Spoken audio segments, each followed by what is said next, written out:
Hey, what's up, everyone? I'm back at it on working on the IS tonight. It's been a while since I posted anything, but today I'm gonna be doing an oil change on the IS. I've been long overdue for a couple weeks now on an oil change. I change my oil every 5,000 miles or so ever since it was new. I've got about 95 or 100,000 miles on it right now, so just doing a basic oil change. I've been kind of keeping up with the rest of my maintenance. Every time I do my oil, I either check my filters or change my cabin filter or whatnot, but I think I'm pretty good on the rest of the maintenance on this car right now. I think I changed my brake fluid last time I changed my oil, or maybe 2 oil changes ago. My engine filter I probably did around the same time. So I've been stocking up on my oil from all the slick deals and online deals last couple years. So I've got a bunch of this 020 up here. I've got another stockpile of 020, which the reason why I have so much 020 is because I use that on the Toyota Sienna. That's what it's the 020 is rated for, that car. So I just figured I should stock up same oil. And for the IS, if you guys actually look at the oil cap, the oil cap shows 530 right there, 5W30 as the recommended oil. But back when that my car's an 07 and that's the original oil cap. I think around 09 they might have switched over or made a new recommendation of if 0W30 was the actual recommendation for the IS, and that's what the dealerships were supposed to use as part of their maintenance on that. But I figured I'll use 020, which, if you guys don't understand, 0 is the viscosity of the oil when it's cold. The 20 is the viscosity it gets when it's heated up and full operating temperature. And the lower the number, the thinner the oil. So 020 is thinner than 530 at all operating temperatures. And since they changed it for the IS for 030, I figured 020 would be fine for me. I only drive the car maybe 10 or 12 miles at a time to work and back, and I don't really take it on many long road trips or anything like that. So I usually don't run that many miles or that long on this oil, so it works. And I think I've been using this for a while now. So I'm using an OEM IS or Lexus Toyota oil filter. This is the only filter I've ever used on this car. Over the years I just stockpiled these, since I only changed oil every 5,000 miles or 6 months on this car or longer. I just have a bunch of these over the years. I think this is on my latest batch, and it's just the actual filter only, without any of the filter and the gaskets. One thing that you'll find that there's 2 part numbers that these came in, and I think it was A3 or an A5. All the other part numbers are the same. And the only difference is the filter element in this gasket is the same. I believe the A5 version came with like a little plastic spout and a little gasket for that, and that's for the engines that use the same one, but where the filter cap is vertical, and then they have you actually drain the lid right here before you open it, so you don't get crap everywhere. So you take a little cap, and you'll see it on the IS caps. On the end of this, you unbolt that first before you unbolt the whole cap, and then you stick that little nozzle in there and you drain it. So that's the only difference. I think at the time when I bought it from Sewell Lexus out of Dallas, they only sold the A5s and they charge the same price. So anyways, this is a OEM filter right here. I use this little block right here on my jack to give it a little space between the jacking point and the frame here. I don't want to have a Lexus fail like that video that's been all over Instagram or the internet, where the guy he was using hockey pucks and he slipped and destroyed his door and his side skirt.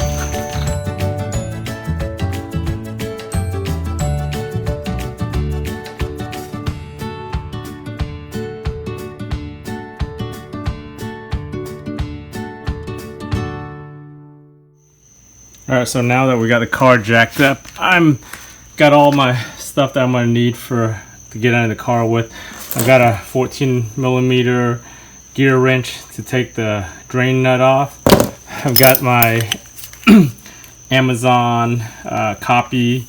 I think I paid like $7 or $8 for this, but bought on Amazon. It's basically a copy of the Toyota tool in order for you to take off your oil filter cap. The one thing you gotta be careful. Over the years, I've always used some of the straps or the generic ones that aren't cast like this, and the teeth never grab correctly. So I finally went on Amazon and got one of these. So these little notches right here actually get in between the little tabs on the cap. So that's important there. And then those all these cast thick cast teeth inside grab the cap correctly, so it actually works, loosens and tightens it well. So you'll need that. And then I've got a 10mm on my drill to take off the three 10mm bolts that hold the cover for the filter on at the bottom. So we'll get into the car right now. And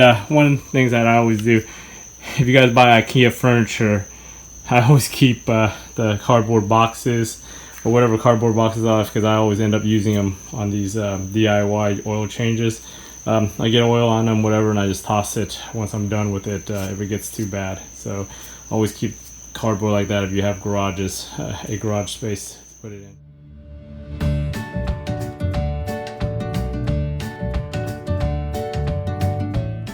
You'll notice my nut just stuck to the thing and didn't drop down. I replaced it last couple oil changes with one of these. It's a magnetic drain bolt. It's an aluminum magnetic drain bolt. So I got it for two reasons. So it actually sticks to this when I'm doing the oil changes and doesn't fall to the ground, and then catches any metal shavings or anything on the that fall out. Also need to change the washer also on this.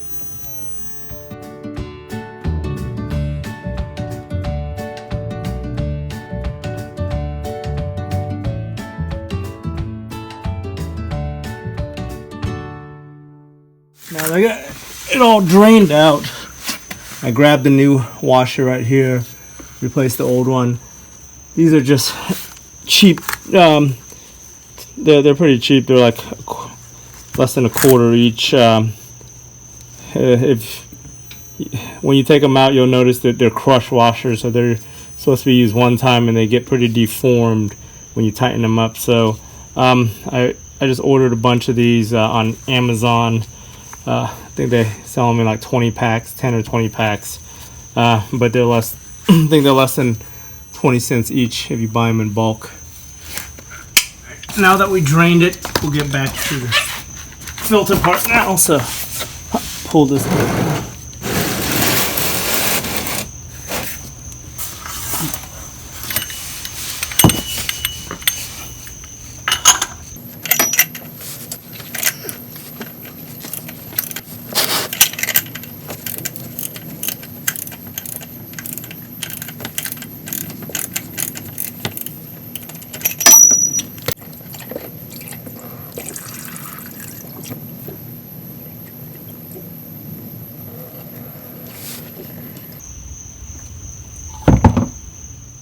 Now that we got the filter cap out, you guys can see what I was talking about earlier with the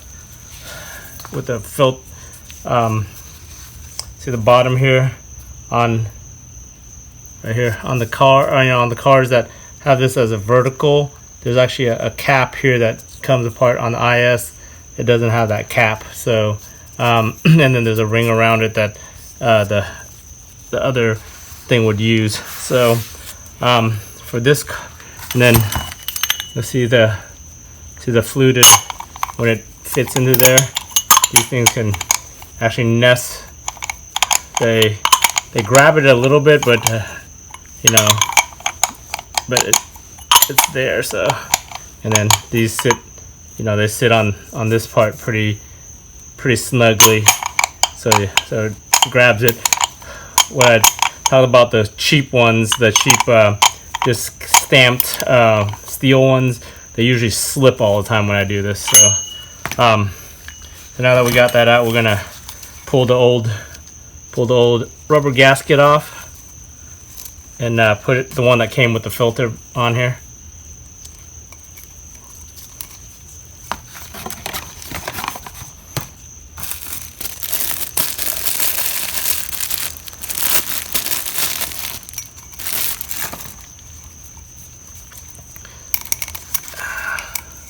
Usually you want to grease this up, just grab a little bit of the oil in here and just grease it up so when it goes on it's a little bit lubricated and doesn't deteriorate on you for the 5,000 miles or 6 months that you have it. So there it is. You stick the old filter in, make sure everything's working, and just screw it back on the way you took it off.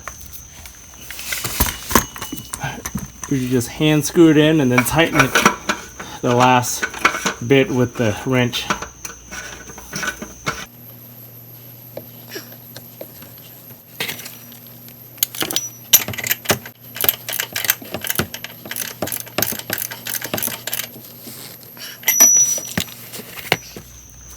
Alright, now that we got everything buttoned up down there, we're gonna go fill the oil up here.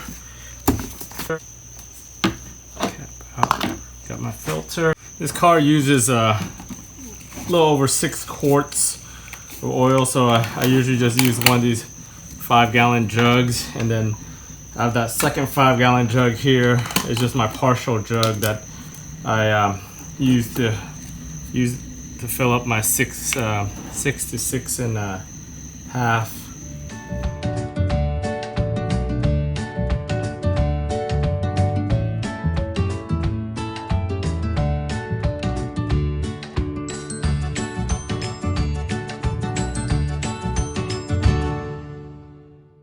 Dipsticks on this side of the engine. If you look at it, there's 2 dots on the end of the stick, and that you want your oil in between those 2 dots.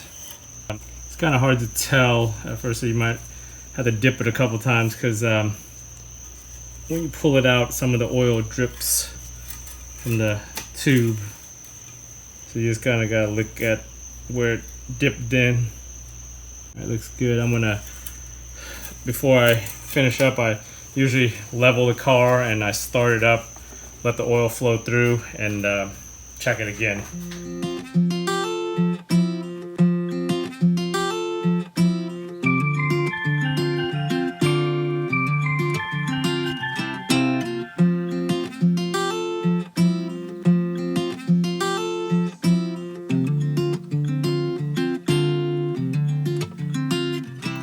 Alright, so I started the engine up, checked the oil, everything's good.